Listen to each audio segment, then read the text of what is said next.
These past few months have been challenging for most everyone.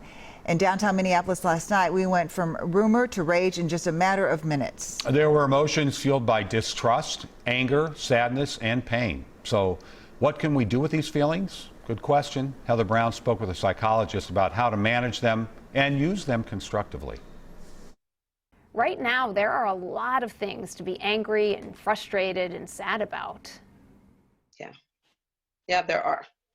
From COVID to job losses, to parents balancing work and school, to police shootings. And then on top of this is a great deal of fear and I'd say awakening around our community. To racism. There's a big push now and awareness of people's pain.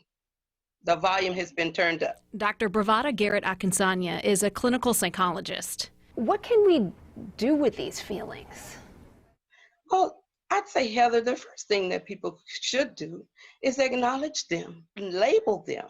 So I ask people to dive back a little deeper to see, why am I angry? Am I angry because I was shamed? Am I angry because of disappointment, a sense of helplessness or hopelessness? Am I angry because I'm scared? And then say, what would I do with that pain? She asks, do you lash out at others or yourself? When we get depressed, do we turn in on ourselves? One way to manage it is to seek help. There's no shame in getting extra tools in your toolbox, from self-managing your anger through relaxation techniques, through deep breathing, walking or exercising, learning how to speak your mind without being disrespectful, and so that you can be heard. She says self-care, eating right, talking to friends, laughing. Readjust the neurotransmitters in your brain. When you're out of that trauma mode in your brain, you get to think. For a lot of people, this anger, this sadness, this frustration has spurred them into action. Yes, it's a very good thing. And I call that righteous anger. Recognize it.